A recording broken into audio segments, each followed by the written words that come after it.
evaporating. The Prime Minister, after talks with the Labour leader, seemed to rule out military options favoured by the French. One cannot mix war fighting with peacekeeping. There is an element of action that can be taken, but we must leave it to the commanders on the ground to determine precisely where that line is drawn, unless the Western democracies are prepared to cross that line entirely towards a war-fighting role. And I see no indication that powers are prepared to do that. In Washington, the Bosnian foreign minister met the Republican leader Robert Dole, whose move to lift the arms embargo against Sarajevo will come before the Senate by this Thursday. The UN mission in Bosnia is at an end. I don't think the United Nations in any way now can stand as a substitute for the action that the senator wants to bring before the U.S. Congress. Tonight's demand from the Ukrainians that their peacekeepers be withdrawn from Zepa and Gorazda may well be an ominous sign. One by one, all the countries involved in Bosnia may now realize the usefulness of their contribution has come to an end. Gabby Rado reporting. The United Nations' latest humiliation in eastern Bosnia has revived calls for an early withdrawal of UN forces. Members of the Sarajevo government have now, as you heard, joined that campaign. The Bosnian Foreign Minister, Mohamed Shakabe, has already declared that the United Nations mission in Bosnia is at an end. Our diplomatic editor, Nick Gowing, reports from the Bosnian government stronghold of Tuzla on the practical and military problems presented by a UN withdrawal. United Nations ambulances today brought 87 of the frail and wounded from Srebrenica under Red Cross supervision. A concession from the Serbs to the Bosnian government, a belated gesture in the midst of what they view as the UN's failure and humiliation, which has justified the Bosnian demand now for the UN mission to end. If the military part of the United Nations mission continues as it is now, then the United Nations can go. For humanitarian organizations like Britain's Feed the Children, it is the Bosnian political move they have long feared. Steve Gordon. This afternoon, Gordon Bacon, the program director, who's worked here for 3 years, supervised the arrival of a convoy carrying £80,000 worth of baby foods. These 7 trucks had to be given an armed United Nations escort for one part of the route, the reason for the United Nations Protection Force being here. We've had tremendous help from the UNRWA for all the time Feed the Children have been here, and the big problem would be the likelihood of hijackings of goods, vehicles, etc. And we'd need very concrete assurances from the Federation government that that wouldn't happen before we take our aid vehicles in. Otherwise we might be forced with a pull-out. Tuzla's former mining institute building has been taken over by 24 international aid agencies of all sizes. They are overstretched by the Srebrenica refugee crisis at the moment. Their responses to the Bosnian announcement vary considerably. He can meet with Andy. Eventual evacuation is something they must always plan for. Some see the Bosnian decision as a major threat now to vital humanitarian work that will be long needed in Bosnia. Can you operate, will you operate without the UN Protection Force? Oxfam will operate for as long as it can, and if we are forced to evacuate because the situation deteriorates so much, we will still come back in as soon as we can. We have a commitment to the ordinary people here, but we cannot have our staff working in an area that collapses. So a UN military withdrawal will mean the end of your operation here? It makes it likely. 50,000 persons and now 20. Other aid agencies say they would stay on and risk working without the UN, not least because they work virtually independent of the United Nations already. We're independent completely, and if we go back, we stay, no problem.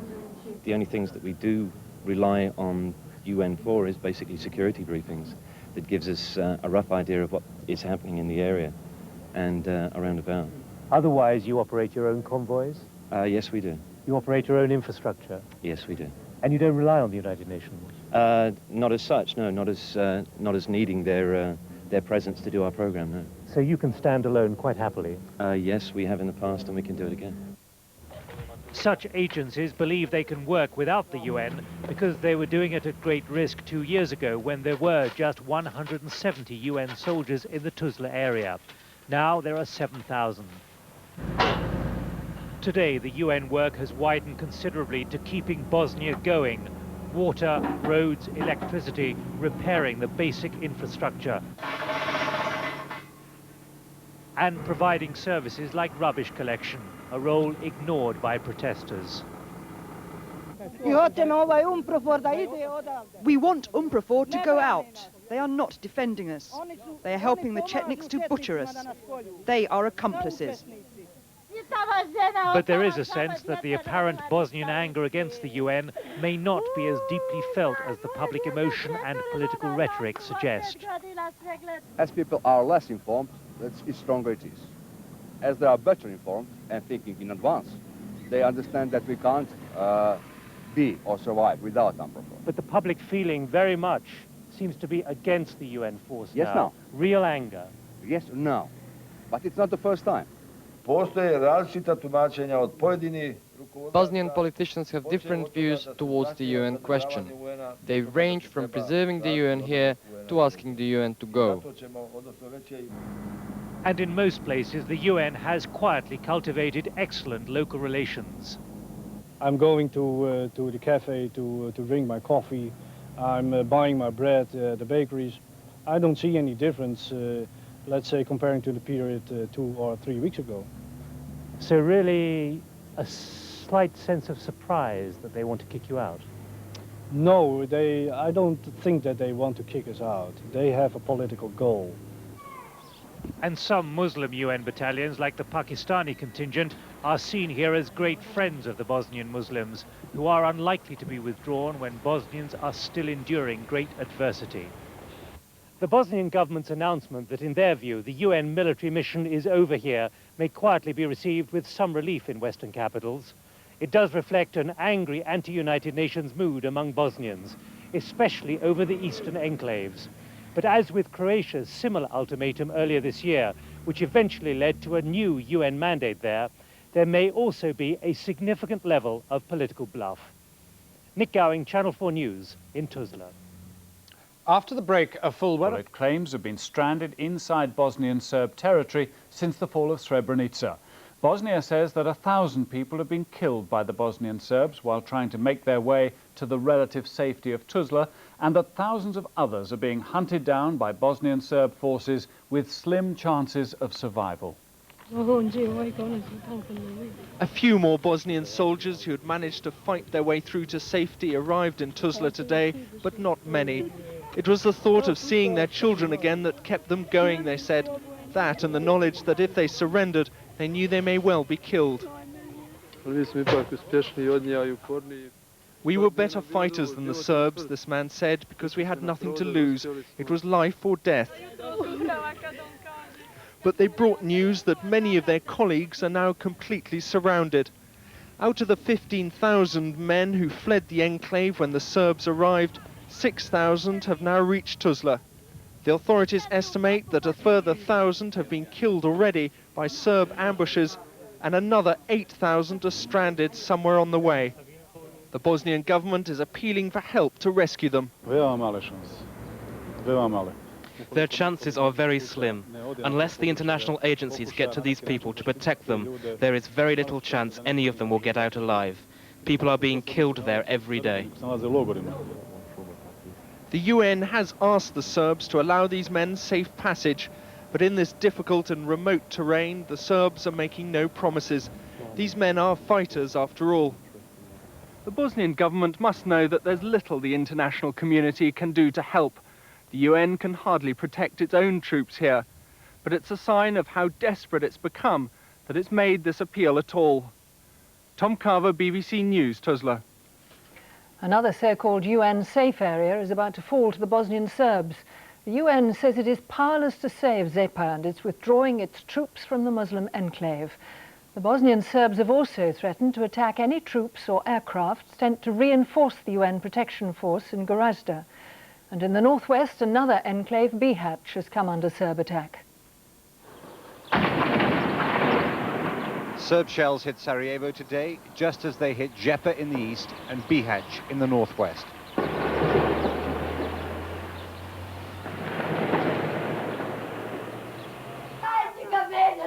Here they killed the son of Amir Hadjic. The boy had been in their cellar, but he went upstairs to go to the lavatory. 12-year-old Adnan Hadjic was rushed to hospital. The doctors couldn't save him. A few hours later, Mr. Hadjic said his only comfort was that he was like thousands of other fathers here. Only the world can stop this, he said. At the moment, the world's attention is focused on these few square miles of eastern Bosnia, on Zepa, where Bosnian forces are still holding out against the Serb offensive. And while Bosnian Serb television is full of bellicose, self-confident images, the UN here is waiting for clear orders about how to respond, and dreading the prospect of another inconclusive international compromise. It'll be extremely difficult. I think we would then be subject to really what the parties want, what they decide, rather than what the international community has decided. So one hopes that we will actually get some clear direction. The enclave of Gorazde, where just over 300 British UN troops are deployed, now faces a Bosnian Serb ultimatum. Their leader has warned Bosnian government troops to lay down their arms or be attacked. We are not going to tolerate the strongholds of terrorists in our territory, terrorizing Serbs, killing innocent people. They have either to get agreed with Serbian authorities or unavoidably it's going to be a fight. The people of this city and this country are not stopping to wait to see what the world's response will be. The pace in this crisis is being set by the Bosnian Serbs, and they are moving much faster than diplomats and politicians in London, Paris and Washington. The outside world will have to take decisive action if it's to regain any kind of influence here. Jeremy Bowen, BBC News, Sarajevo. The Foreign Secretary, Malcolm Rifkind, is in Washington, where he's been discussing the Bosnian crisis with the American Secretary of State, Warren Christopher. They've been looking at ways of preventing the fall of Gorazde. The Republican-controlled Senate has been debating whether to lift the arms embargo on the Bosnian government. Lady Thatcher's written to the Senate leader, Bob Dole, strongly supporting his efforts to have the embargo lifted. Mr. Rifkind and Mr. Christopher arrived late and looking concerned for their meeting at the State Department today. They both insisted they shared a common purpose to maintain UNPROFOR troops in Bosnia and avoid a withdrawal. Mr. Rifkind admitted failure and disappointment at Srebrenica and Zepa. Now he said there had to be new goals. We are agreed that the priorities at the present time has to be to ensure that the threat to Gorazde is averted, to improve the access to Sarajevo so that the people of Sarajevo can receive the food, the sustenance, the help that they require. How to achieve that was less clear. Asked if it meant new, tougher airstrikes, Mr. Christopher said that was one of several options. And he admitted he's now got other worries. The debate started in the Senate to lift the Bosnian arms embargo. Clearly, if the arms embargo is lifted unilaterally, our allies have told us that they feel that the UNPROFOR mission is no longer viable and would have to be withdrawn. That's a day I don't want to contemplate. In the Senate, as debate continued this morning, speakers called for a vote before the contact group meeting in London on Friday to signal their belief the UN had failed in Bosnia and should leave. What we have now is a bloodstained policy which denies them the means of defending themselves, and it is one that we should no longer countenance. And backing for the Senate resolution is coming from one British politician. A strong message of support has arrived in Senator Dole's office from Lady Thatcher. As for President Clinton, he's talked today to both John Major and Jacques Chirac about Bosnia. A lot of diplomatic activity, but so far apparently no decisions. Bridget Kendall, BBC News, Washington. Unemployment fell in June for the 22nd month in a row. Allies struggle to find a fallback position on Bosnia.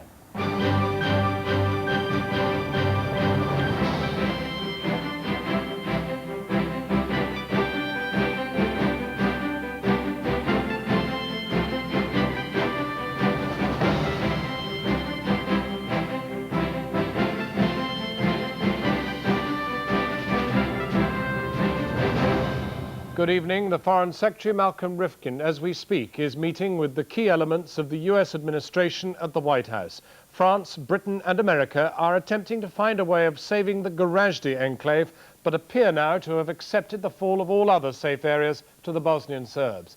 Tonight, appeasement, realism or muddle. We hope to be talking to Mr. Rifkin when he comes out. Also tonight, here, the House of Commons struggles to agree a response to the Nolan recommendations on beating back sleaze, the result of a free vote within this hour. And after using tens of thousands of pounds of parish collections on a medieval court hearing, Lincoln's dean is cleared of adultery. In the other news headlines tonight, the former Bearings trader Nick Leeson has offered to plead guilty to 7 charges in return for a trial in Britain. His wife, Lisa, delivered a personal plea from her husband to the Prime Minister, admitting he had made some very silly mistakes. A Rwandan priest denies that he allegedly allowed Hutu militia to slaughter Tutsi refugees sheltering in his church during last year's civil war. And after a 6-month government investigation, the Ministry of Agriculture has decided the beast of Bodmin is more likely to be a pet cat. The American President Bill Clinton has spoken by telephone to John Major and to the French President Jacques Chirac in an effort to agree a common strategy on Bosnia. In the Republic itself, UN officials say Serb forces may already have entered the Muslim-safe area of Zepa, and Croatian Serbs and rebel Muslims have launched a concerted attack on the western enclave of Bihać. However, as pressure mounted to reinforce the military operation, the US Senate began debating a Republican proposal to lift the international arms embargo against Bosnia. Our Washington correspondent David Smith reports now on the efforts to restore the credibility of the NATO alliance. Nobody's saying it in public, but the new Foreign Secretary arrived here today with the British admitting privately Allied policy on Bosnia is in a mess. The Americans changing their line day to day. Today's latest thinking from Washington is airstrikes against the Serbs to save Gorazde and Sarajevo. Zepa and Bihać they've apparently written off. Secretary of State Christopher suggesting the Americans will back this up with helicopters and fighter aircraft. Good morning. The name of the American game, contrary to just last week, to shore up the UN mission UNPROFOR at all costs. A strong air campaign is one of the options that are under discussion. There are wide-ranging discussions that we're having here, and there are other possible approaches to the problem that are also being considered. President Clinton himself has been on the phone today to President Chirac in Paris and John Major in London. His line now that the UN operation must be saved with, quote, serious airstrikes directed by the Americans if need be. How far Bill Clinton can and will go, however, is a moot point. Those who read his mind say he's flailing around, in truth, for a solution that keeps American troops out of the war. Why the focus now on airstrikes again?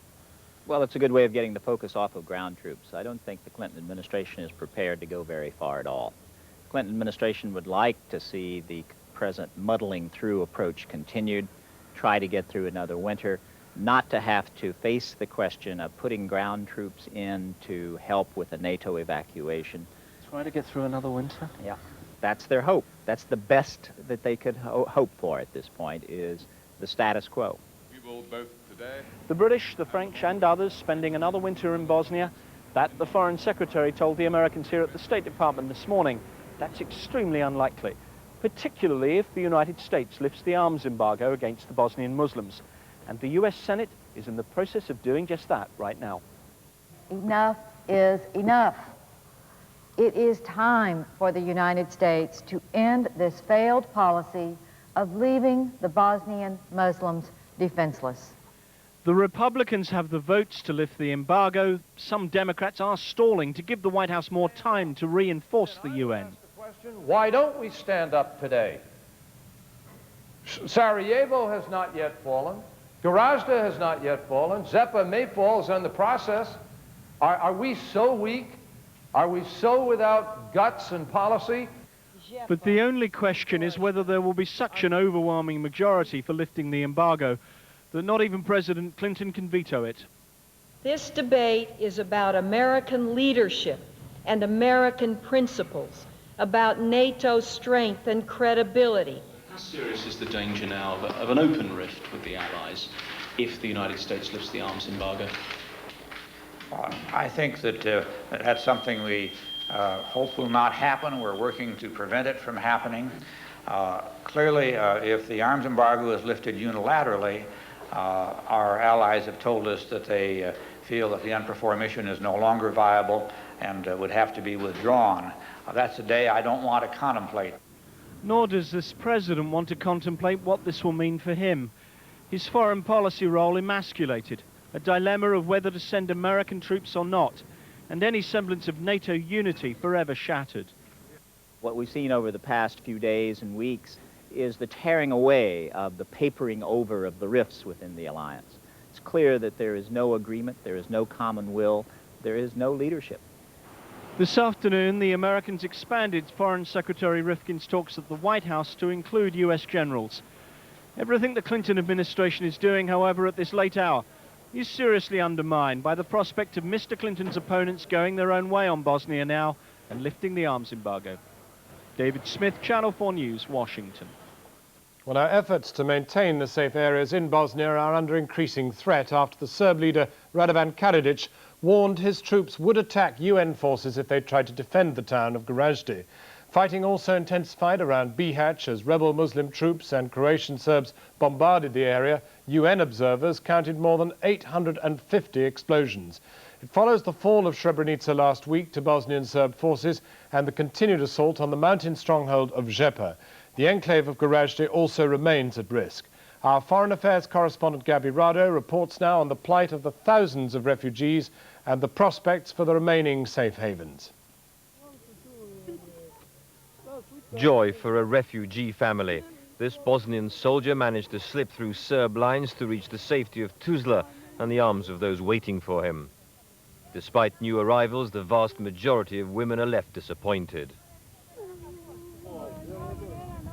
Most can only wait and hope their sons and husbands are alive and still making the trek. The UN has set up registration tents to try and reunite the families, but as many as 13,000 people who fled from Srebrenica are still unaccounted for. The Red Cross and UNHCR have so far been refused access to those detained by the Bosnian Serbs, and horror stories are in abundance. I heard about the atrocities and violence committed by the Bosnian Serb army. An elderly man had seen 12 men being killed. A young boy told me his parents had been killed and his brother was missing. An old woman wept as she told me how she had lost her 2 sons and a grandson.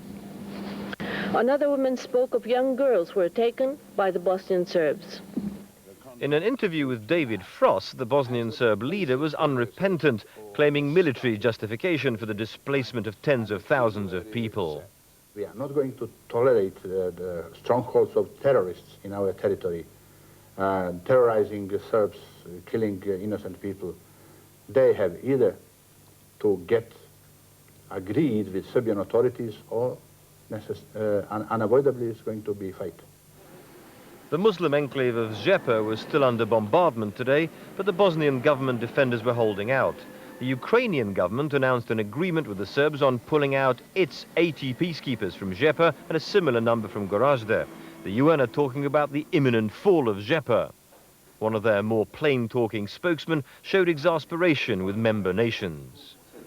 Not only is there, as far as I can see from sitting here, little political will to conduct such a campaign, but there is, as Alex just mentioned, question mark about within that terrain whether or not actually on the ground it would actually blunt a determined attack in the close confines of the area around Zepa. But I think the important point is there the will in the capitals of the world to conduct a wide campaign, a bombing campaign around Zepa? From positions around Gorazde, the Bosnian Serbs are hoping for a similar lack of international will. They've threatened to shoot down any aircraft involved in trying to reinforce the UN garrison of 300 British and 90 Ukrainians. But the French Prime Minister, Alain Juppé, today maintained his country's forceful line on Gorazde. We can no longer accept seeing scenes like those we saw in Srebrenica. France will therefore propose, as it did last Sunday to its Western allies, that an operation be mounted to allow security to be maintained in Gorazde.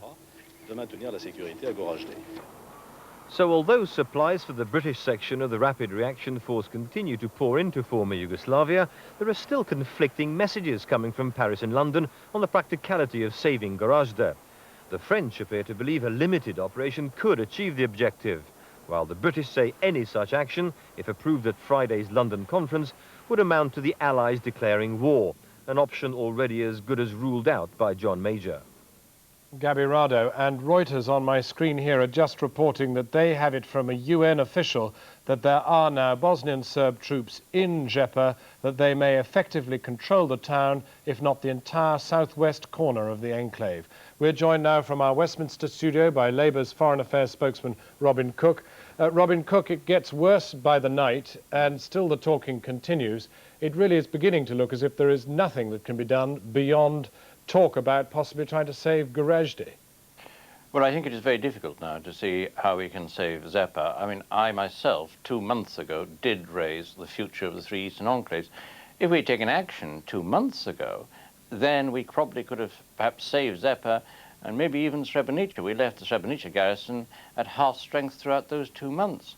Starting out from where we are now, having had that neglect of those 2 months, I think the obvious focus must be how we do preserve Gorazde, and it is very important that we don't spend the next few weeks debating how we do it. We should actually get on with doing whatever is practical to make sure we can strengthen the capacity of Gorazde to remain a UN safe haven and provide a safe refuge for the many thousands of civilians inside it.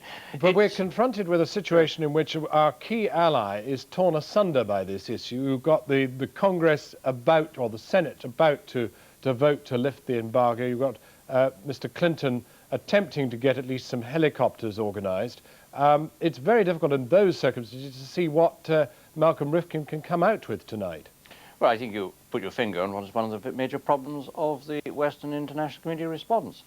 If we are going to convince Karadzic and those Serbs that are with him that the international community means business, we've got to show resolve, and in order to show resolve, we've got to show unity. And I very much hope that the Foreign Secretary will be able to tell leading congressmen that by arguing for a lifting of the embargo and therefore for the withdrawal of the UN forces, they actually are sending a signal to the Karadzic Serbs that if they keep up the pressure, the international community might pack up and leave, and that's exactly what they want. I also hope, though, that he will be able to make progress with the American administration in getting access to the military assets, particularly the helicopters, that would give us the practical means to strengthen the garrison in Gorazde. They are, after all, our troops. But this is the absolute apex of the whole thing. The British and the French appear to have the will to go and try and sort this out. The Americans have always said it's a European problem for us to sort out, yet within the NATO alliance, they are the only people that can give us the wherewithal to do it. Well, they are the only people with helicopters in the theatre at the present moment.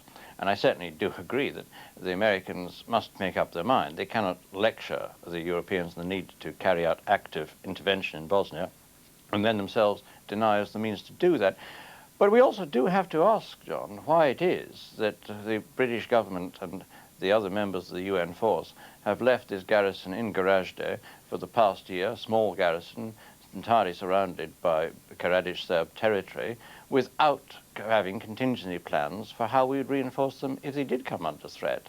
And it is perhaps extraordinary that at this very late stage we've now discovered we must go and ask the Americans for their help. Robin Cook, thank you very much indeed for joining us. Well, now we're joined from Washington by our correspondent David Smith, who is on the White House lawn. David Smith, is the talking still going on? Mr. Rifkin still inside?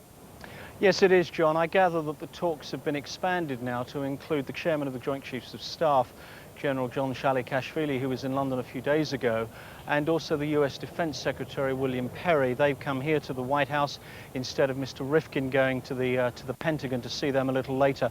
So if not a Council of War, then certainly a major strategy session with, I gather, the President maybe getting involved too. Problem is that meeting should really probably be taking place with Mr. Dole up on Capitol Hill rather than there at the White House, because presumably the muscle to wreck all this exists up there.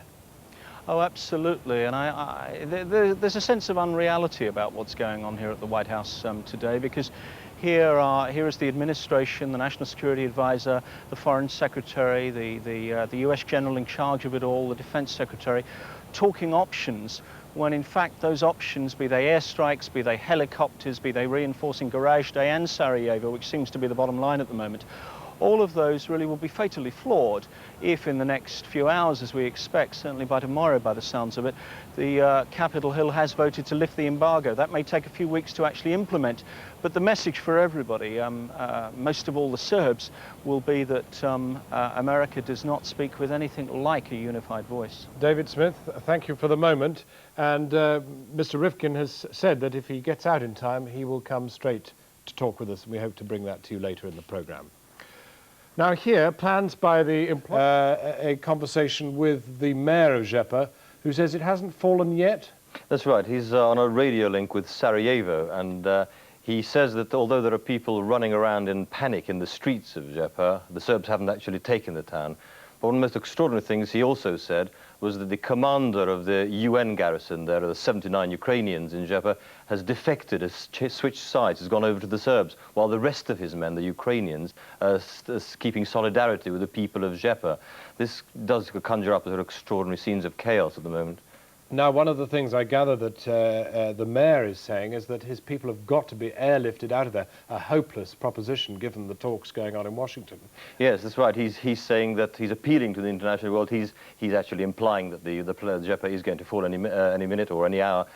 He's pleading with the international community to airlift the people out because they don't want to be massacred in the way that the people of Srebrenica were when they left Srebrenica during the past week. Despite the great advances of modern technology, the tragedy of Srebrenica is that nobody ever actually saw precisely what happened. At least the outside world hasn't. And the outside world will not see what's happening in Zepa, and very bad it looks potentially. That's right. The Bosnian Serbs have never allowed officially any Western crews to enter any of these eastern enclaves, and in a way they can carry on what they want to do. They claim that the people wish to leave these enclaves because they don't feel safe, but of course there must be an element of compulsion. The picture for UNPROFOR is dreadful too. I mean, if we actually have a commanding officer defecting, though this hasn't yet been confirmed by the Ukrainians in Ukraine, what hope have we in the final hours? Well, it also conjures up an awful scene of disintegration if the time comes for the whole of the UNPROFOR force to be pulled out of Bosnia, because it may well be that their own loyalties may be conflicting. Some of them may have such sympathy with the local population that they want to stay, and also the local populations will do their utmost to keep the peacekeepers there, and certainly the army will do its utmost to keep the UN weapons there. We shouldn't, I suppose, lose sight of what they're trying to do in Washington, which is presumably to respond to Mr. Chirac's call, or I think in fact it was Prime Minister Juppé from France today who said they need 1,000 Western troops into the city now. Is it doable? Well, this is the contentious issue. The British appear to be saying that would be far too small a force. Even if they managed to get them there, then sustaining the enclave of Gorazde would be another problem, would be just back to square one. You still have to supply those people and feed them. Gabi Rado, thank you very much. We're back same time, 7 o'clock tomorrow, from Zainab and from me. That's Channel 4 News. Good evening.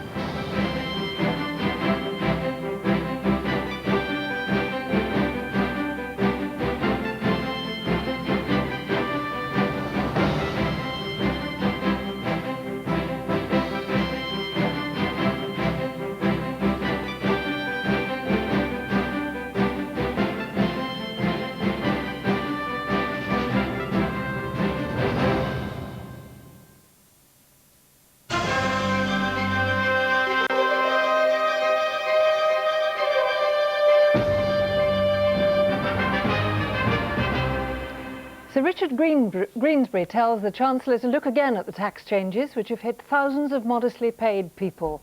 The man in charge of the report on top people's pay says the change is a mistake. We didn't think it through.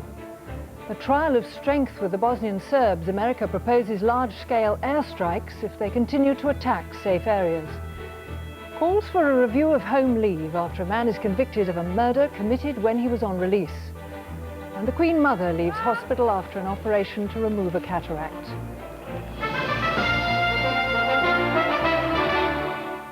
Good evening. The chairman of Marks & Spencer, Sir Richard Greensbury, has told a committee of MPs that he never intended to penalise ordinary employees when he recommended taxing executive share options.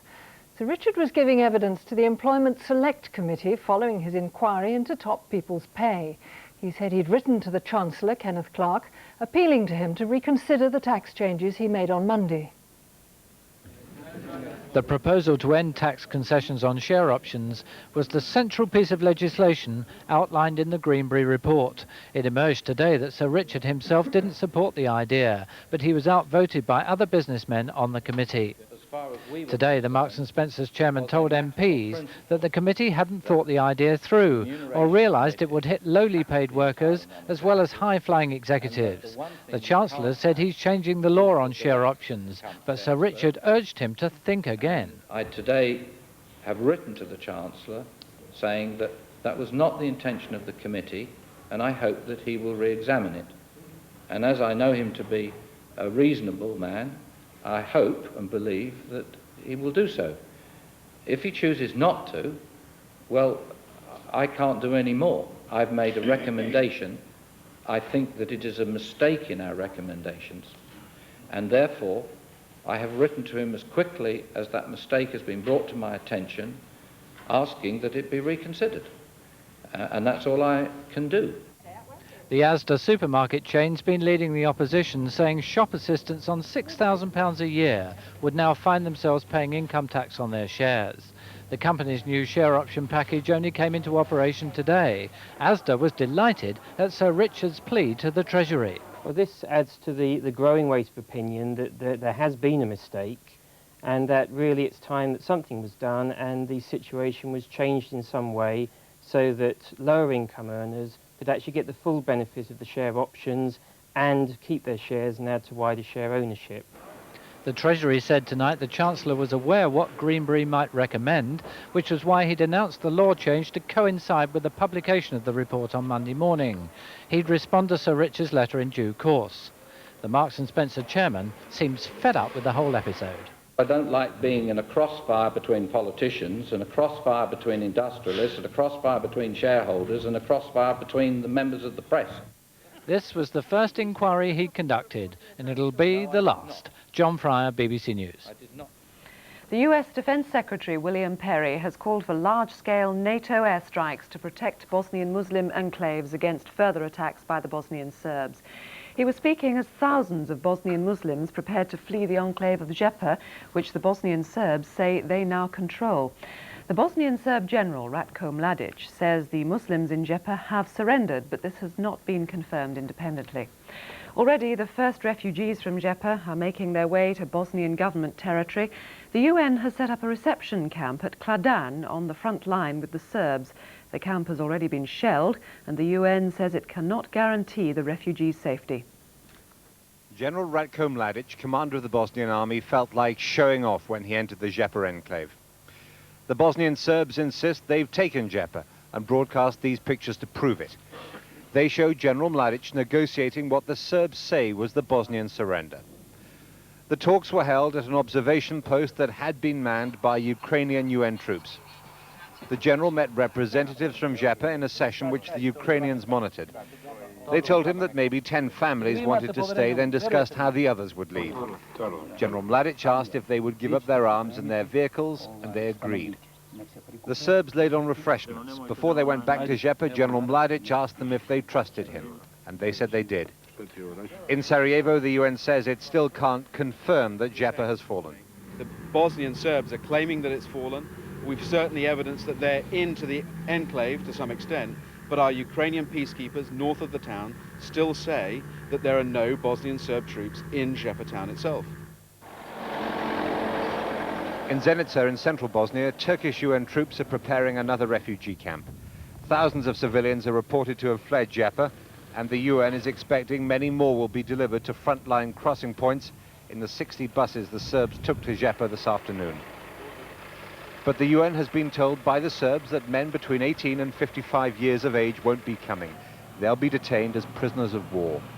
Extremely concerned, we think, especially in light of what has happened in Srebrenica, especially in light of the reports from the refugees of men being executed. I think it is very disturbing that the Bosnian Serb army once again wants to start dividing among the population. The UN can't influence events in eastern Bosnia because its credibility there has collapsed. Its operations throughout this country are effectively on hold until France, Britain and America decide what they're going to do next. In Sarajevo, 2 shells exploded close to the headquarters of the Bosnian government this afternoon, while the European Union's peace mediator was inside. It was another reminder that since this war started, diplomacy has always lost out to force. Jeremy Bowen, BBC News, Sarajevo. The participants for tomorrow's conference on Bosnia have been arriving in London all day. The Americans were early. There's still no agreement on what's to be done, and they need every hour of negotiation possible if the conference isn't to fail, and with it the UN mission in Bosnia. On the way here, the Defence Secretary set out America's preferred option: warn the Serbs to stop and bomb them if they don't. If, in spite of that warning, they do attack, then the first set of targets in the air campaign would be the air defense system. In short, the first thing we would do would be to dismember the Bosnian Serb air defense that might threaten any of our airplanes. We would not wait. His Chief of Staff, America's senior soldier, explained there'd be no stopping, even if hostages were taken. It is an extraordinarily difficult issue, but if we are not upfront with each other from the beginning, that even if in a phase of hostage-taking, that operation must continue, we will find ourselves paralyzed, as we have in the past. With 300 Welsh Fusiliers isolated in Gorazde, it's a policy Britain regards with caution. So does the United Nations, which still has hundreds of observers scattered behind Serb lines. They'd be vulnerable if a tougher policy was followed. Every attempt in the past to use air power has failed, because in the end it's been considered too dangerous. This time there's agreement that there's no point making threats unless they're carried through, but it's the Bosnian Serbs who have to be convinced. The Foreign Secretary's been meeting his opposite number, Warren Christopher. Mr. Rifkin wants control of airstrikes to stay with commanders on the ground, but America wants to write the UN out of the command structure because it's been too soft. They'll need to find a compromise before tomorrow. Whatever it is, it won't sit well with the UN Secretary-General, Mr. Boutros Ghali, who's called on the Prime Minister. He doesn't want the UN drawn into fighting and says the conference should be about pushing political negotiations. While the talks continue, heavy military equipment continues to be assembled at Marchwood Military Port in Southampton. It'll start its sea voyage to Bosnia next week. The slow pace of this military build-up helps explain why so much emphasis is now being placed on an air campaign to save Gorazde. There just isn't time to get enough ground troops in to make a difference. Brian Hanrahan, BBC News. It's emerged that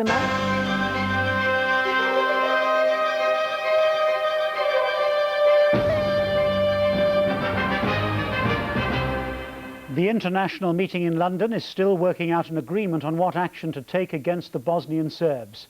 The Prime Minister says they'll pay a very high price if they attack the safe haven of Gorazde. More evidence of the terrible plight of the refugees from Srebrenica. Next and Argus join in the row over the Chancellor's plan to impose tax on share option schemes. And 150 years on, the last ship sails from Portland Naval Base.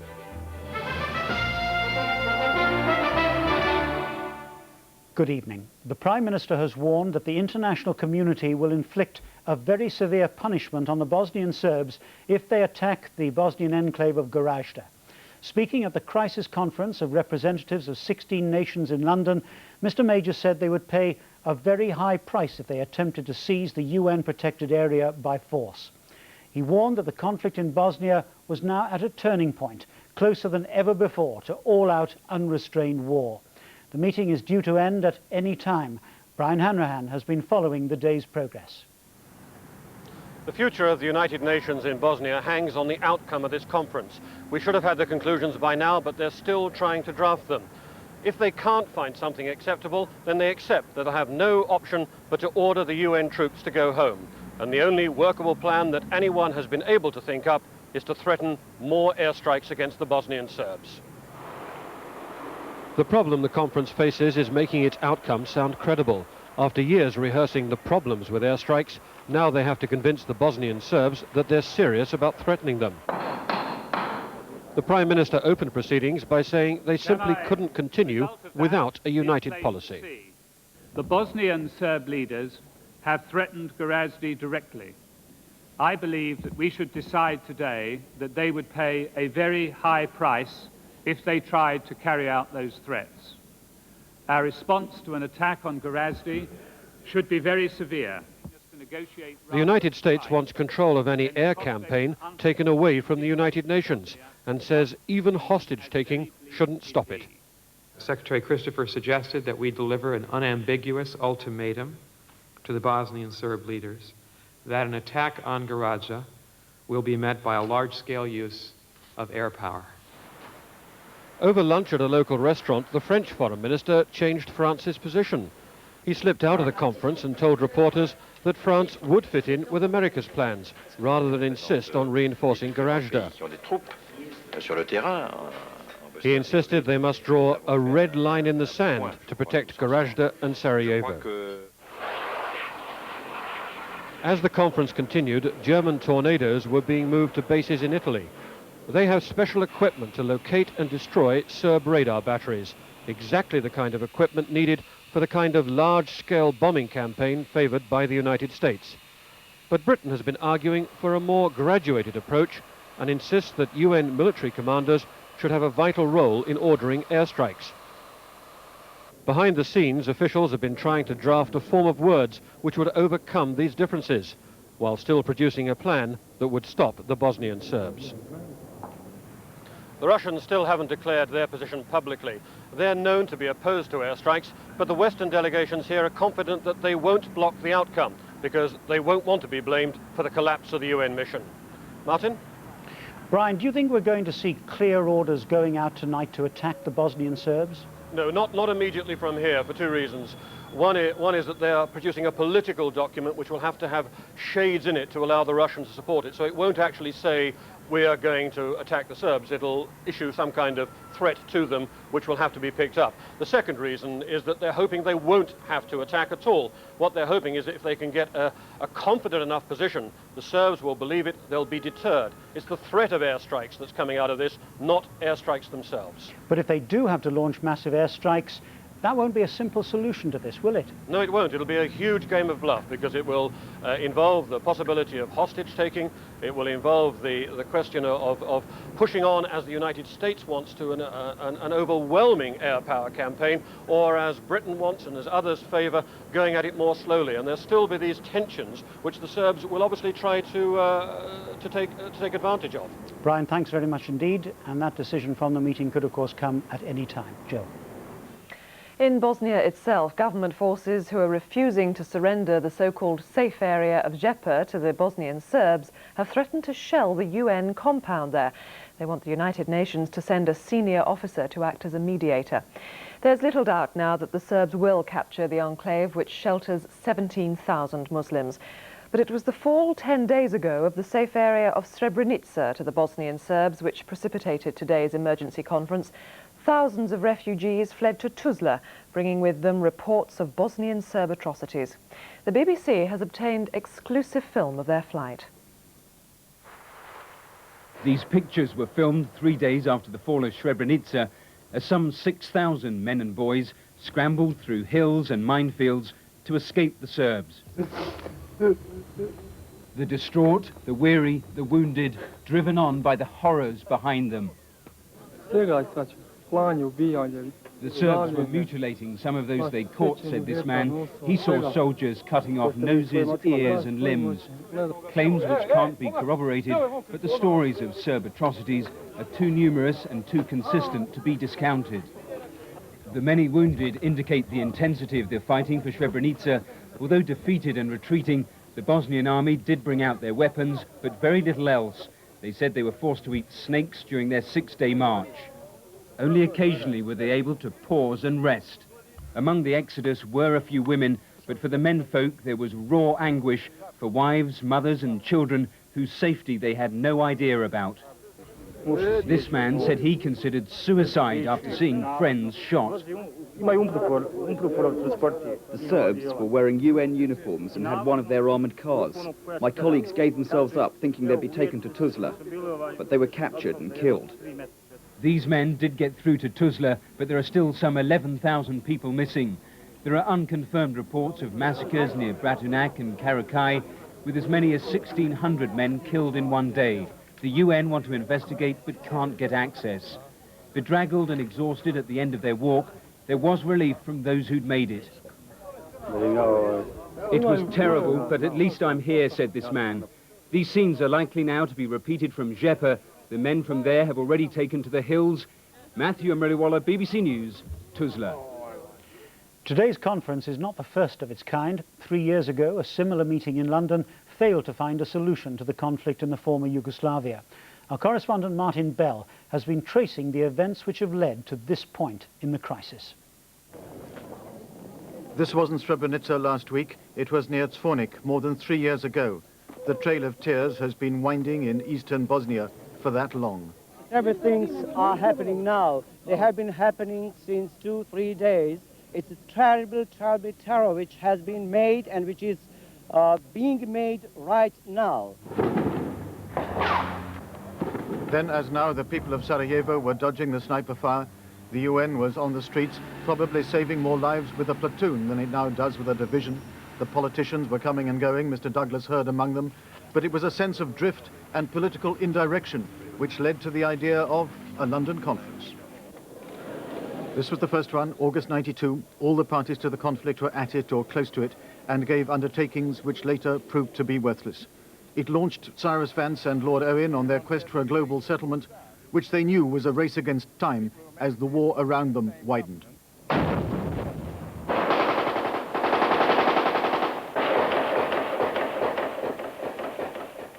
The defining moment was the rejection by the Bosnian Serb Parliament of the Vance-Owen Plan in May 1993. That led to the Washington Action Plan, the announcement of the 6 safe areas, a determination to defend them, and thousands more UN troops sent to Bosnia. It made no difference at all. Only catastrophe moved the diplomacy. That was the marketplace bomb of February 1994, which killed 68 people and led to the Serbs withdrawing their heavy weapons in a period of hope which lasted for just 2 months. Since April last year, the Serbs have been pressing again, exploiting the weakness of the UN force, its unwillingness or inability to protect the safe areas, and its divisions with NATO. The UN force, 23,000 strong, is parked, crying out for a definition of its mission and mandate. The fall of Srebrenica brought another defining moment. Time to get on or get out. Martin Bell, BBC News. Other news here.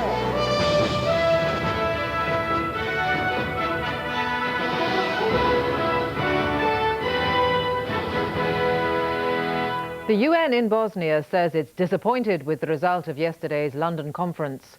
In and around 3 so-called safe havens, the fighting goes on. The Chancellor calls for a meeting with the Greenbury Committee to try to defuse the row over executive share options. And Harold Larwood, England's controversial bodyline bowler, has died. Good evening. The United Nations in Sarajevo has admitted that yesterday's Bosnia conference in London was not as decisive as they'd hoped. And despite the threat of a tougher military response to Bosnian Serb attacks, heavy fighting has again erupted around the threatened safe haven of Zepa and in the northern enclave of Bihać.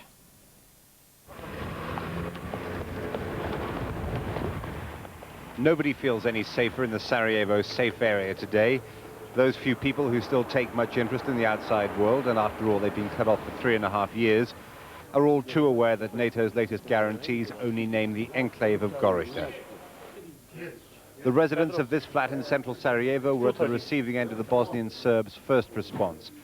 Last night, just as the London conference was breaking up, a rocket hit their home, killing 3 people. This boy was wounded while the conference was still going on. The government here says the Bosnian Serbs have had the green light to continue attacks on everybody except the residents of Gorizda. Even the UN has suggested mildly that it could have had clearer orders. Well, at the moment, what we've heard from the public statements from that meeting is perhaps a little disappointing in that regard. But really, from our point of view, the important result will be what our commander says to us when he returns, having been at that meeting. There's been no UN response, for example, to the fighting in the Bihać enclave, where rebel Muslims in alliance with Serbs have taken up to 50 square kilometers. So far, they haven't hit the UN safe area, but each piece of land these men take brings them a step closer. They've already wounded a UN peacekeeper. And the Bosnian Serbs are still attacking the safe area of Zepa, where 79 Ukrainian peacekeepers are trapped. The UN doesn't seem to have an answer to